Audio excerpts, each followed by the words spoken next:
আমি এখানে দেখুন এই বাটিরই এক বাটি সাবু আধ ঘন্টা আগে থেকে ভিজিয়ে রেখেছিলাম।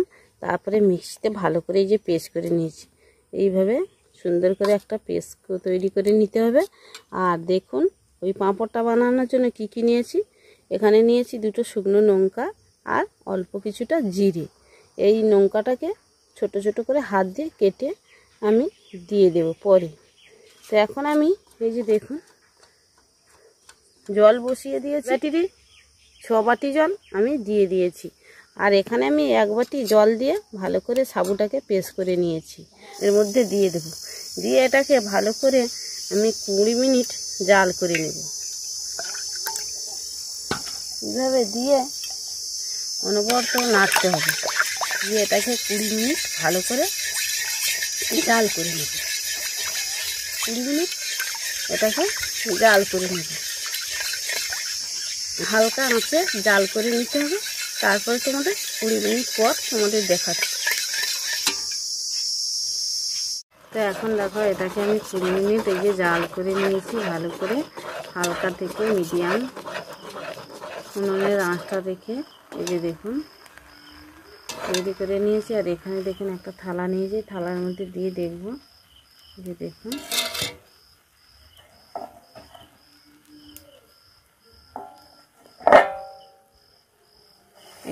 এই পর্যায়ে চলে এলে তখনই আমি উনুনের আঁচটা বন্ধ করে দেব। এই যে দেখুন এটাকে এবার উনুনের আঁচটা বন্ধ করে দেব।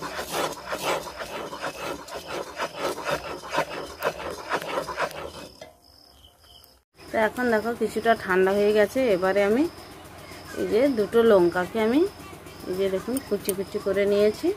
আর এখানে দিয়ে দিচ্ছি কিছুটা গোটা জিরে। গোটা জিরে আর লঙ্কাটাকে একটু মাখিয়ে নেব।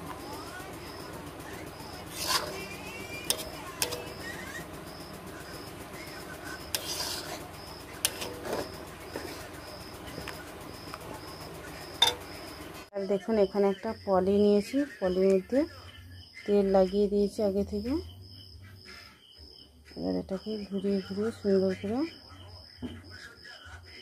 গোল শেপ দিয়ে নেব।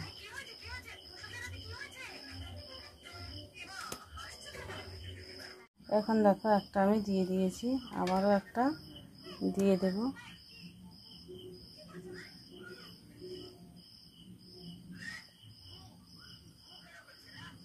এইভাবে ঘুরিয়ে ঘুরিয়ে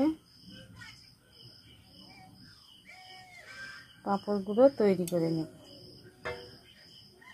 এখন দেখো আমি সবগুলো পাঁপড় তৈরি করে নিয়েছি। এবার এটাকে বাতাসে শুকিয়ে নেব।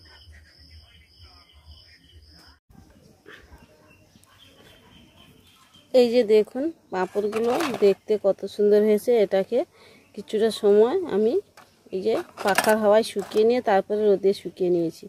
আর এদিকে দেখুন কড়ার মধ্যে দিয়ে দিয়েছি তেল। এবার পাঁপড়গুলোকে ভেজে নেব।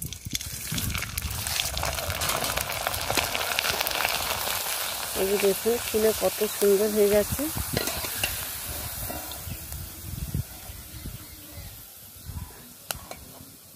কতটা সুন্দর হয়েছে দেখুন।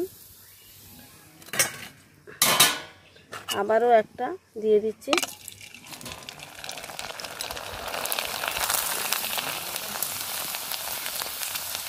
দেখুন ফুলে কত সুন্দর বড় বড় হয়ে যাচ্ছে। তো একইভাবে আমি সবগুলো ভেজে নেব।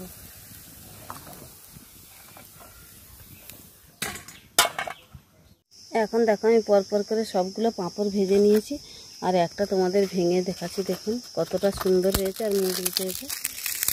এই যে দেখুন কিস্তি হয়েছে। তো অবশ্যই এইভাবে বানাবেন। আর আমার এই রেসিপিটা কেমন হয়েছে অবশ্যই কমেন্ট করে জানাবেন। ভিডিওটা প্রথম থেকে শেষ পর্যন্ত দেখার জন্য অনেক অনেক ধন্যবাদ।